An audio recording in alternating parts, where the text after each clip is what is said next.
மக்கள் நல கூட்டணியின் தேர்தல் பரப்புரை கரூரில் நடைபெற்று வருகிறது. அதில் விடுதலை சிறுத்தைகள் கட்சியின் தலைவர் தொல் திருமாவளவன் பேசி வருகிறார். அது நேரலை ஒருங்கிணைப்பாளர் யார்? மறுமலர்ச்சி திராவிட முன்னேற்ற கழகத்தின் பொதுச் செயலாளர் என்ன வைகோ. அவருடைய பின்னணி என்ன? அவர் எத்தனை ஆண்டு காலம் அரசியலில் இருக்கிறார்? அவருடைய பொது வாழ்வில் எத்தகைய தூய்மை இருக்கிறது? அவர் எப்படிப்பட்ட அரசியலை இவ்வளவு காலம் செய்திருக்கிறார்? இவற்றையெல்லாம் சீர்தூக்கி பார்க்கிறார்கள் மக்கள். அந்த வைகோ அவர்களின் மீது ஒரு சின்ன களங்கத்தை யாராவது சொல்ல முடியுமா? சுமத்த முடியுமா? கரைபிடியாத கரத்திற்கு சொந்தக்காரராக 50 ஆண்டு கால அரசியல் வாழ்வை கடந்து வந்திருக்கிறார். பொது வாழ்வில் 50 ஆண்டு காலத்தை நிறைவு செய்திருக்கிறார். அவரும் 25 ஆண்டு காலம் நாடாளுமன்ற உறுப்பினராக பணியாற்றியவர்தான். அவர் நினைத்திருந்தால் மத்திய அமைச்சராக ஆகியிருக்க முடியும்.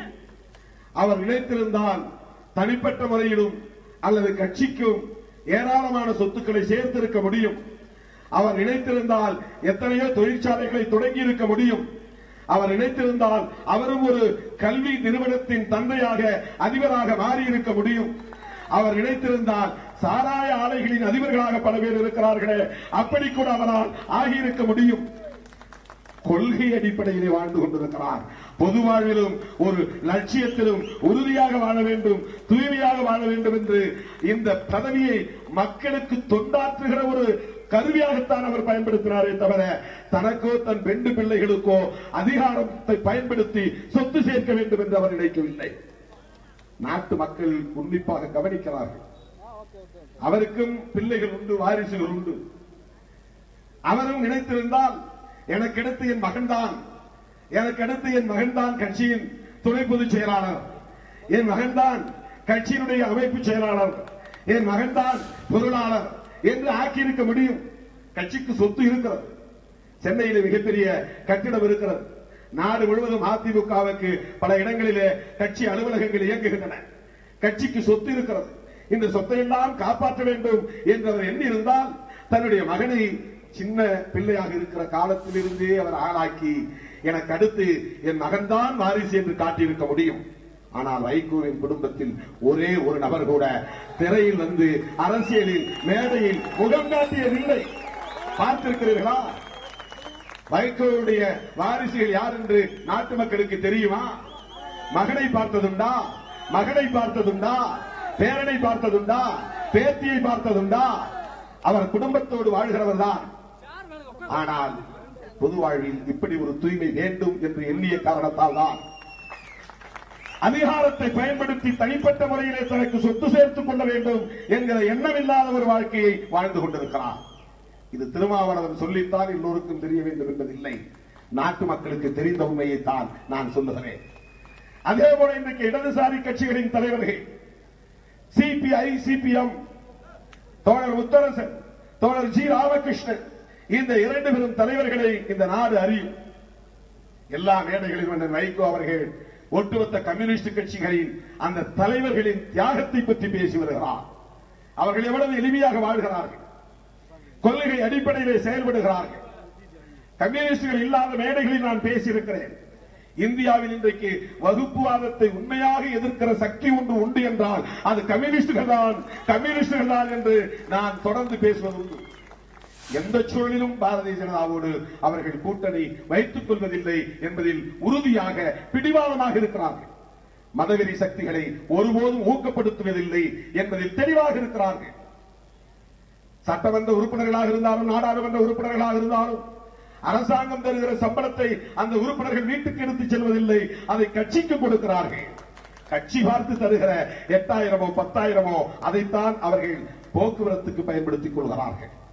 இப்படி ஒரு சட்டமன்ற உறுப்பினர், நாடாளுமன்ற உறுப்பினரை திமுகவில் பார்க்க முடியுமா? அதிமுகவில் பார்க்க முடியுமா? திமுக அதிமுகவில் சட்டமன்ற உறுப்பினராகவே ஆக வேண்டாம். ஒரு ஒன்றிய செயலாளர் ஆனால் போதும் ஒரே ஒரு இடத்தில் அவன் கோடீஸ்வரன் ஆகி விடுவான். அண்ணா திமுகவே ஒரு கிளை செயலாளர் ஆனால் போதும் அவன் அடுத்த வருடத்தில் ஒரே வருடத்தில் அவன் கோடீஸ்வரன் ஆகி விடுவான். அப்படி அவர்கள் கட்சி நடத்துகிறார்கள். ஆனால் கம்யூனிஸ்டுகள் பாருங்கள், இன்னும் காலில் அவர்கள் ஸ்லிப்பர் போட்டுக் கொண்டு வேலை செய்கிறார்கள். சாதாரணமான கதருடையை உடுத்திக் கொண்டு வேலை செய்கிறார்கள். இன்னும் ஆட்டோவில் பயணம் செய்கிறார்கள், இன்னும் சாதாரண மக்களைப் போல பேருந்துகளில் பயணம் செய்கிறார்கள். திரிபுராவில் இருந்த முதலமைச்சர் வீட்டுக்கு வருகிற போது வெறும் சூட்கேஸோடு வெளியே வந்தவர் தன்னுடைய முதலமைச்சர் நாற்காலியை விட்டு வெளியே வருகிற போது, இப்படி அவர்களின் வாழ்க்கையை நாம் சொல்ல போனால் எவ்வளவு பெரிய தூய்மையான தியாகம் வாய்ந்த ஒரு வாழ்க்கையை வாழ்ந்து கொண்டிருக்கிறார்கள் என்பதை நாம் பார்க்க முடியும். இது நாட்டு மக்களுக்கு தெரியும். இப்படிப்பட்ட தியாகசீலர்களுடன் தான் விடுதலை சிறுத்தைகள் கைகோர்த்திருக்கிறோம். அண்ணன் வைகோ அவர்களோடும் கொள்கை பிடிப்புள்ள எளிமை வாழ்வை பொது வாழ்வாக மாற்றிக்கொண்டு வாழ்ந்து கொண்டிருக்கிற இடதுசாரி தலைவர்களோடும் தான் இன்றைக்கு விடுதலை சிறுத்தைகள் கைகோர்த்திருக்கிறோம். வேறு வழி இல்லாமல் அல்ல, வேறு வழியை உருவாக்குவதற்காக, புதிய வழியை உருவாக்குவதற்காக.